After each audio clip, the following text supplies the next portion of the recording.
नमस्ते दोस्तों, बोलती बुक्स विद अंजलि चैनल पर आपका स्वागत है। इस वीडियो में पढ़ेंगे बाल महाभारत कथा भाग 31 7वां, 8वां और 9वां दिन का सारांश। 7वां, 8वां और 9वां दिन। 7वें दिन का युद्ध केंद्रित नहीं था। एक मोर्चे पर अर्जुन के साथ भीष्म लड़ रहे थे। एक स्थान पर द्रोणाचार्य और विराट राज में युद्ध हो रहा था।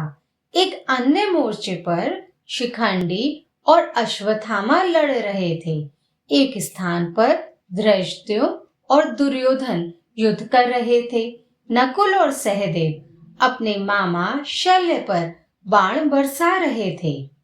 दूसरी ओर अवंती के दोनों राजा युद्धामन्यु से लड़ रहे थे। एक मोर्चे पर दुर्योधन के चारों भाइयों की अकेला भीमसेन खबर ले रहा था, तो दूसरे मोर्चे पर घटोत्कच और भगदंत में युद्ध हो रहा था। एक और मोर्चे पर अलम्बुश और सात्यकी लड़ रहे थे। युधिष्ठिर का शतायु के साथ युद्ध हो रहा था, जबकि कृपाचार्य और चेकितान अन्य मोर्चे पर लड़ रहे थे। द्रोणाचार्य के साथ लड़ाई में विराट हार गए। कुमार उत्तर और श्वेत पहले दिन ही लड़ाई में मर चुके थे। 7वें दिन के युद्ध में तीसरे कुमार शंख ने पिता के सामने ही प्राण त्याग दिए। सूर्य अस्त होते ही युद्ध बंद हो गया। 8वें दिन के युद्ध में पहले ही धावे में भीमसेन ने धृतराष्ट्र के 8 बेटों का वध कर दिया। अर्जुन शोक में था क्योंकि उसका वीर बेटा हिरवान मारा गया। उसकी माता एक नाग कन्या थी। इधर भीमसेन का पुत्र घटोत्कच प्रलय बनकर कौरव सेना पर टूट पड़ा।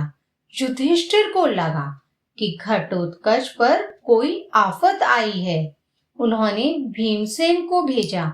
भीम के आने पर युद्ध और भयंकर हो गया।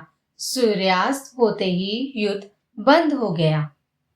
9वें दिन के युद्ध में अभिमन्यु का अलम्बुश से घोर संग्राम होने लगा। धनंजय की भांति पुत्र ने भी रण कौशल का परिचय दिया। उस दिन पितामह ने पांडव सेना की बड़ी दुर्गति की। यहाँ तक कि अर्जुन और श्री कृष्ण को भी बड़ी पीड़ा हुई। सैनिक भी बहुत कष्ट में थे। थोड़ी ही देर में सूर्यास्त हुआ और उस दिन का युद्ध बंद कर दिया गया। बाल महाभारत कथा भाग 31 का सारांश समाप्त होता है। अगला भाग है भीष्म शरशय्या पर। वीडियो देखने के लिए धन्यवाद। Take care, bye bye.